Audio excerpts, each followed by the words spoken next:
Today, on how it's made. Surfboards. Stickers. Sandwich cookies. And concrete roofing tiles.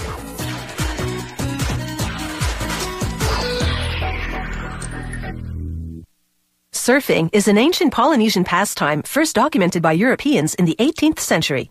In the 1920s, the sport spread from Hawaii to the beaches of California. Back then, surfboards were made of solid wood. Today, they're made of lightweight synthetic materials. Serious surfers have their boards custom-made and engineered for the types of waves they'll be riding. At the board's core is a piece of polyurethane foam with a wooden strip down the center.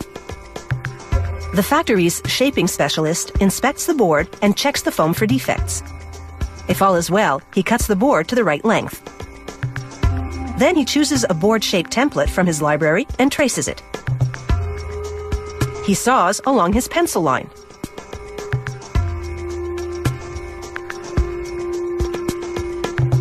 Using a planer, he refines this starting shape to the customer's specifications.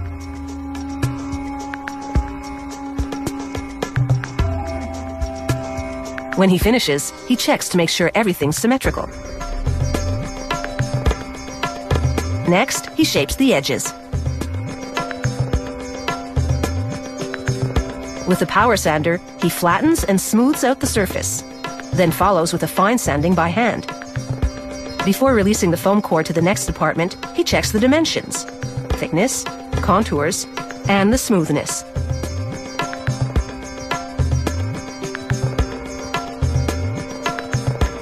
A lamination specialist preps the board to receive its first layer of fiberglass. He masks the top, called the deck, to shield it from the resin he'll now apply to the bottom. He lays down the first fiberglass cloth, leaving an 8 centimeter overlap along the perimeter. Next, he spreads polyester resin that's tinted to whatever color the customer ordered all over the fiberglass cloth. He folds the overlap onto the deck, then grinds the corners flat. He flips the board deck side up and trims the overlap.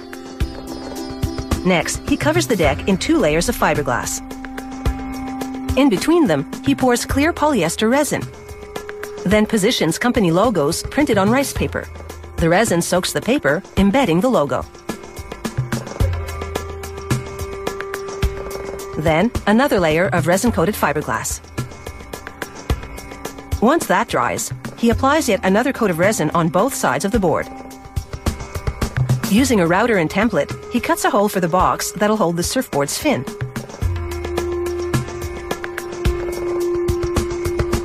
He fills the hole with black resin, then inserts the fin box.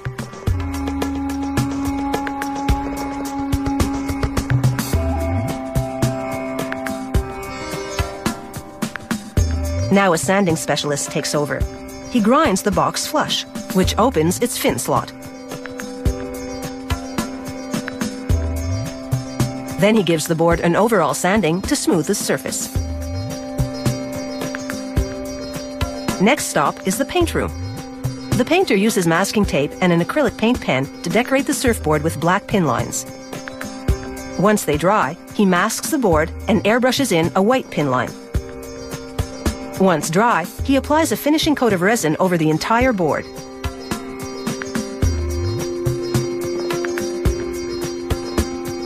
Now, a polishing specialist steps in. After a fine sanding, he buffs the entire board with polishing compound, producing a slick, high-gloss finish. The factory ships the board to the surfboard shop, where the customer chooses a fin from the many models available. The fin screws into the fin box. And dude, the board is ready to go.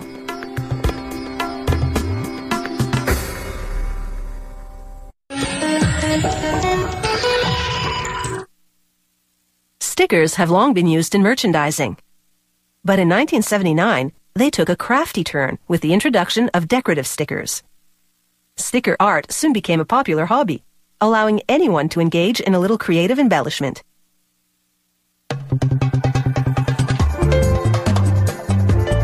Stickers can be used to accent greeting cards, photo albums, or add a certain flourish to any project. Every sticker begins with a work of art. The artist transfers the image to a computer and manipulates it until the desired effect is achieved. Next, a sheet of photopolymer goes onto an exposure machine. The technician places a negative of the art on top of the photopolymer sheet. He pulls plastic over the tube and closes the machine's lid. Inside, a vacuum pulls the negative to the photopolymer. Intense ultraviolet light transfers the art to the photopolymer in seconds. He makes several photopolymer printing plates, each one a variation of the original artwork. They'll be used to layer pattern and color. Before they can print, they have to make the art stand out from the background. This machine removes the material surrounding the transferred images, using a special chemical and a heavy-duty brush. Because the images were hardened during the exposure, they withstand the chemicals and abrasion. The process leaves the images slightly raised against a clear backdrop and ready for the printing press. They wrap the printing plates around cylinders. The press operator examines the seam under a magnifying glass to confirm that the edges are perfectly aligned. He loads the cylinder into the printing press. Then he pours yellow ink into a reservoir below, and it's time to roll the printing press. Rollers transfer the ink to the printing cylinder, and it prints the art onto adhesive-backed sticker paper. They use a different printing plate for each color to create variations in the design. As a result, each of these hearts ends up looking different. It's all about layering color and pattern to give the sticker artist plenty of options.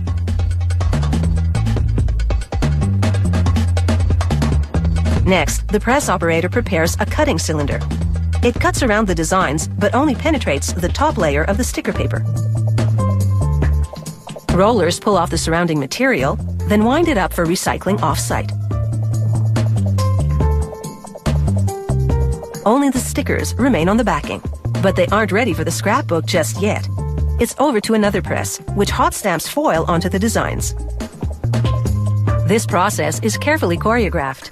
A sensor on the press detects the hearts which are to be given the metallic finish. Those ones get shiny swirls, glossy ribbons, or other trimmings, while others are left untouched.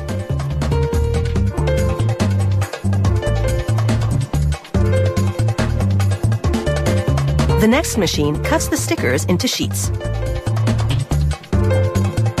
Then it's over to a packaging machine, where an operator loads the sheets into a hopper.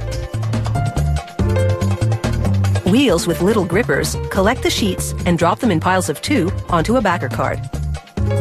The packaging machine then wraps plastic film around the stickers and seals the package with a static charge.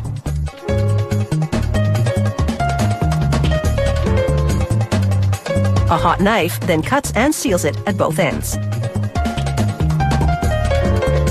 When it comes to sticker designs, there's no shortage of choices, giving sticker artists of all ages plenty of ways to express themselves.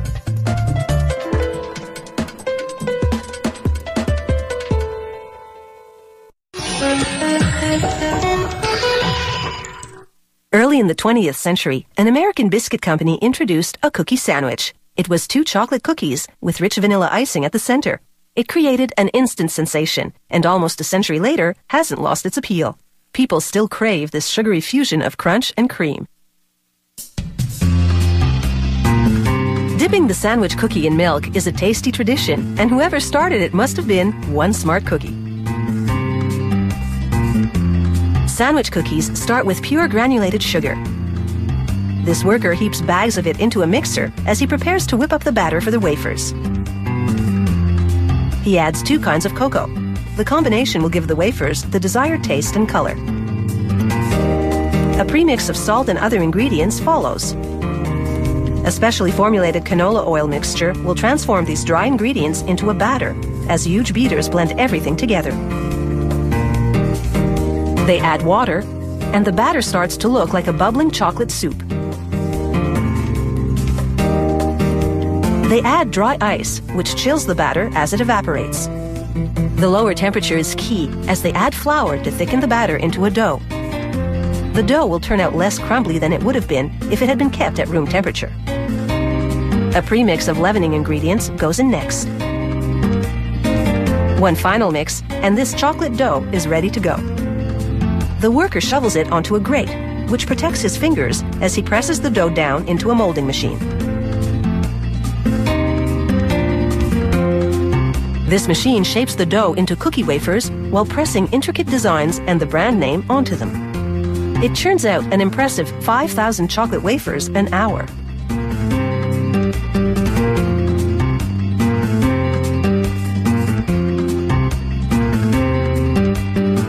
The freshly molded cookie wafers now move from the silicon conveyor to a steel one.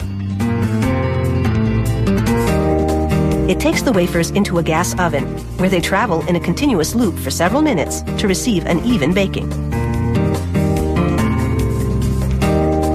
After that, fans cool the wafers to the desired crispiness.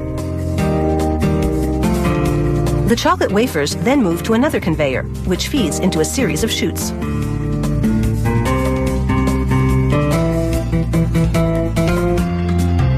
The wafers travel over ramps designed to make them fall into a certain position. One row lands plain side up, and the next lands with the embossed side up.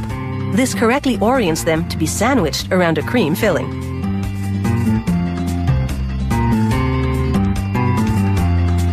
It's a high-speed operation, as a cylindrical pump deposits the vanilla cream on the plain side of the wafers.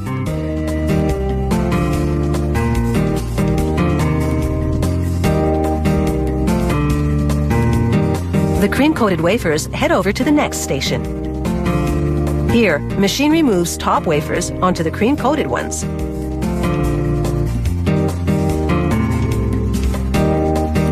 The cookies move up for the count. Mechanical fingers separate them into bunches of 11. Then grippers swing into action to move the bunches forward. They release the cookies neatly into plastic trays.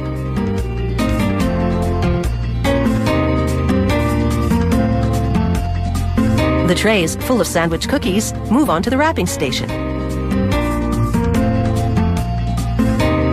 Here, metallic film unwinds and wraps around the trays. Hot jaws move in to seal the package at both ends. Finally, they're shipped to retailers. But once these sandwich cookies are in the pantry, it might be tough to keep them under wraps.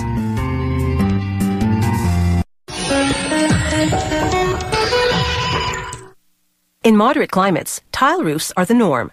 The tiles are typically rounded and terracotta in color, characteristic of Mediterranean architecture, and made of clay or concrete. Today, concrete roofing tiles come in a wide array of colors and styles, from traditional to contemporary. While concrete roofing tiles can emulate wood or asphalt shingles, they have a far longer lifespan, more than 50 years. The tile-making process begins with smooth sand from natural sand deposits combined with sharp, jagged sand made from pulverized rock. The factory regrinds any concrete tiles that failed quality control and adds them to the mix as well. Technicians analyze the composition of the mix, measure the moisture, and assess the silt content. Too much silt will weaken the concrete. They measure silt by shaking the sand in a test tube.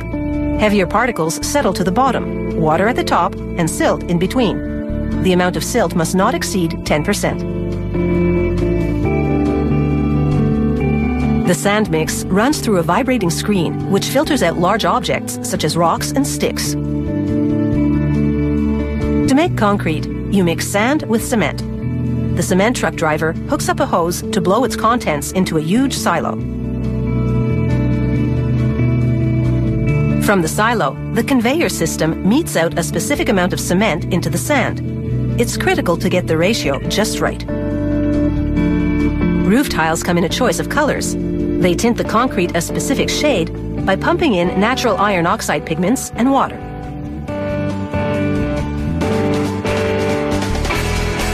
A cement screw mixes everything until it's evenly blended. The concrete is now ready to be molded into roof tiles. This machine sprays the aluminum molds with vegetable oil, which will make it easy to extract the finished tiles. The concrete drops into an extrusion machine, which squeezes it out in a continuous sheet onto the passing molds. Knives descend, cutting the sheet to tile lengths. This is what the process looks like in slow motion. Real-time production moves at a rate of 110 tiles per minute. The tiles now run past rollers that finish the edges nicely. Then an inkjet printer applies product information along with the date and time. The next stop is a giant oven. The factory meticulously controls the temperature and humidity inside so that the concrete dries and cures properly. The tiles come out of the oven, depending on their size, 5 to 24 hours later. An automated separator extracts each tile from its mold. The conveyor then sends the empty molds back to be refilled with wet concrete. Nozzles spray sealer onto the top of the tiles. This will force moisture and calcium to exit through the bottom, preventing discoloration on the tile surface. Workers do a final visual check, removing any tiles with cracks or other flaws.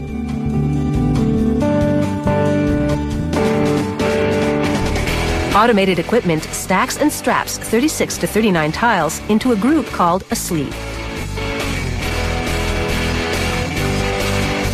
The factory subjects random samples to rigorous quality control testing for strength, permeability, even hail.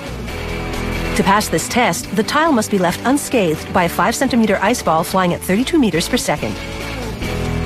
This fire safety test ensures that heat or flames can't penetrate the tile.